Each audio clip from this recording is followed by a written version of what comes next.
What up squad, I'm back off holiday and the hype is real. Today we're taking a look at the SPC Maker 90GF, and I've got to say, I've just got back from flying this. You might be able to tell there's a lot of grass on it. It is a serious beast, probably a contender for one of the best micro quads this year. I'd compare it probably most to the KLEX90, which a lot of people have been raving about. It's got a lot of the same components, some better components, and is even cheaper. So I'll do more of an in-depth comparison later. But yeah, this is insane. You know, that quad was priced at about, I think, £200, which is just outrageous. This is about $160 if you use the discount code. So let's go ahead, put it on the bench and take a look. And then there's some flight footage at the end. I'm really excited for this one. It is an amazing quad. Let's take a look. So the quad comes in this really nice hard case with a zip as well, and even a carrying handle, so that's pretty sweet if you want to just carry it about and take it out. Opening it up, you'll see we've got this really hard foam padding. In the top here, we've got the four-bladed props. These are the Gemfan 2035s, and these are probably what I would put on these anyway, because these are pretty good quads. I enjoy them, pretty good propellers even, and I use them on a lot of my mini quads. So also in here, you will notice, amazingly, we've got two bloody batteries. We rarely get one battery, and we've got two batteries for the price that we're paying for this, which I think is, I'm probably shouting now. I was really excited about this. I had no idea these came with it. So when I opened this up, this really was quite a shock. These are 350 milliamp hour, 30C batteries, and they're both 3S, which is incredible. SPC Maker branded, so I'm really happy with SPC Maker for this, to include two batteries, let alone one. I mean, we don't usually get one, but to have two, that's incredible. So I'm really surprised with this. We've also got a lot of accessories, like we've got cable ties in here. We've also got, if I can get my large fingers in these tiny holes, don't take that out of context. We've also got some bolts in here, probably to adjust and put on extra for the bottom of the motors here. Although this has come with four, normally they come with two attached, so that's quite good to see. We've also got a couple of cable ties, SPC Maker branded, and also Velcro, so we can go ahead and attach the Velcro on here to the batteries. And we've got two pieces because we've got two batteries. You can notice I'm really excited about having two batteries on this. And you'll also see, because these are XT60s, we've also got, my fingers are too big. We've also got an XT, these are XT30s. We've also got an XT60 to XT30 connector if we wanted to put an XT60 battery on there, though I'm not sure why you want to do that. So that's everything. We don't have a manual in here, unfortunately, and oh, we've also got another battery strap. Two battery straps for the two batteries. I'll shut up about the two batteries now. We've also got, of course, the quad in here, but no manual. So we'll go ahead, take a closer look at the quad, and this is really nice. We've got the purple accents on there, which, of course, purple's my colour. They get me, they like it, I like it, everyone likes purple. Of course, it's just crying out for attention on the front here. I'll have to start with the camera. We have got the Runcam Micro Swift, which is also on the KLEX90, and this has, of course, got it's a CCD and 600 TVL, so this is going to be nice quality because it's a CCD. Hopefully we're going to get some good action on this, going to get some good quality on here as well. It's not adjustable, you'll be able to see. I'm pretty sure this isn't adjustable. It's just a fixed angle on here, but it looks like, you know, that's a pretty decent angle, assuming we're going to be ripping those 3S batteries on this. So I'm looking forward to testing this out. I think this is probably one of the first few micro quads to actually have a CCD. I think the KLEX90 was the first, but this is definitely, I'm enjoying the adoption of this Runcam micros on here.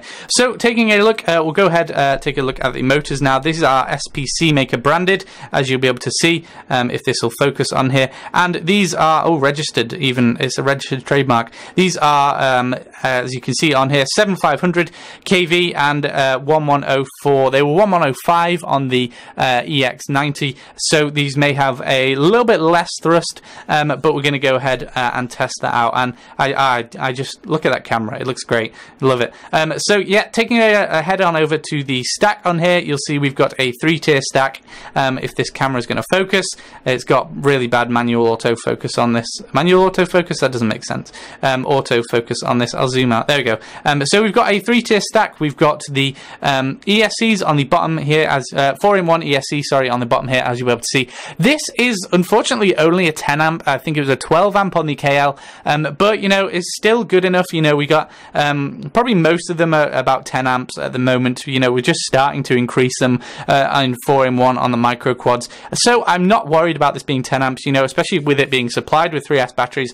I really think this is going to rip quite a bit. You'll see on top of that we have the flight controller, and this is a omnibus. It's an F3, so this is the same as that was with the awesome F100 that I reviewed, and so, you know, it's pretty decent. It's got on-screen display built in there, and it's the 6 DOF. I don't think it's the not the 10 DOF version, so there's no barometer or compass on there, but you know, not really necessary for most everyday flying.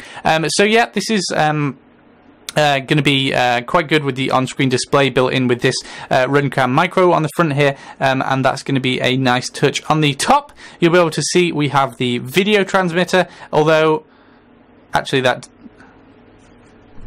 hang on. So we've got the video transmitter, sorry about that, on the top here, and you'll be able to see it's not actually attached. It's for some reason they've decided to go with quite a small one. You'll see it is just sandwiched in here between these standoffs and screws. So not sure why they've gone for that. A bit odd, but nevertheless we'll have to hope that that doesn't come loose if we have a crash and we lose it. So you'll be able to see we've got the whip antenna on the back here that's just soldered to that there, and on the top we also have the receiver. This is the Futaba version, but I'm going to have to go ahead and change this out for an FR Sky receiver, which is a bit annoying. But yeah, this comes with Futaba, FR Sky as well, and I think FL Sky, and also DSMX and DSM2 as well. So you know, you've got the full range on there pretty much for everything you want. Of course, we've got the XT60 plug in the back. At the back as well, we've also got 2 LEDs and a buzzer on here, so you can set up it to sound an alarm when you've lost it, or if it's been inactive for a while. I think you might be able to do that. Well, on the side here we've got our connection, so we can go ahead and connect that to Betaflight, and then of course we can change the video transmission frequency bands, and also the frequency, because this is actually switchable video transmitter between, I think, 25 and 200 milliwatts, which is nice. So we're going to have a big powerful range on there, and that is of course 48 channels, so you've got the full range of the channels on there as well, and that is also, I think, the KL one was only 25 milliwatts, so this has a bit of an upgrade to there as well. So we're going to have an extra range. They're boasting about 200 or 300 meters on this, so that is pretty decent. So all in all, some nice components. A bit weird about the video transmitter, and I really do think this is a lot better. Well, I was saying this before I've flown it. I think on paper this is so much better than the KL EX90, so hopefully you haven't gone ahead and bought that before seeing this review. Of course, we've got the 2 batteries. I can't shut up about the batteries, and of course a really nice quad as well, really compact looking as well. So we're going to go ahead, we'll swap out the receiver for FR Sky, charge these batteries up and give it a flight, see what the camera quality is like, see what the range is like, and of course see how much this can rip. Let's go check it out. Okay, so here's some footage, and straight away we can see that the camera quality is pretty nice. It's quite crisp, and you can make out a lot of stuff. You can make out sort of all the branches and the leaves in the trees, which is good. So we're not going to get any ghost branches sort of whipping us out of the air. And yeah, it's pretty nice. It's a good quality colour on there as well. Nice bit of contrast as well. So here we're going to take off, and this thing is punchy. This is my very first flight, and it just went straight in the air. I wasn't expecting it to be that fast. I literally couldn't control it. It took me so by surprise. This is running on the 3S battery, of course, and this, I've got to say, is really, really amazing. I'm absolutely loving it. It's just got so much power. It's insanely fast when you punch out. I don't think I went sort of above maybe 50% on this because it was just so frantic. It just clears those trees with absolute ease. I was sort of taking it easy because I'm not sure whether I was on 25 or 200 milliwatts. My guess is probably 25 because we're getting some interference on the trees. But without the manual and without any way to sort of easily discern it on the quad, I couldn't really tell how to switch between 25 and 200, but nevertheless it seemed to be clearing the trees pretty well, even if I did crash into them. So if you know how to switch it, be sure to leave a comment in the description and let me know, or I might see if I can sort of find out from Banggood and then maybe leave a comment myself and let you guys know how to do it, because that was a pretty big crash of losing the transmission range, so it would be nice to know. But anyway, this is an amazing quad. I'd seriously recommend it. It's got so much punch. I'm sorry I don't have any more because it started to rain sort of a couple of minutes after this flight, but I'm definitely going to try and go ahead and do just sort of a normal flight, see if I can produce something quite good, and then do that as an extra bit of a review sort of in the next few days. So thanks for checking this out. Really, again, amazing quad. It's really, really nice. I'd suggest probably getting quite a few spares of those props, because while they are good, they do bend quite easily, so I had to change out at least one prop from each of those crashes because they are quite soft, but they do provide quite a lot of thrust anyway. So check out links in the description. There's the the anniversary for Banggood as well, so there's a lot of deals on. Thanks for watching, and I'll see you next time, guys. Peace out.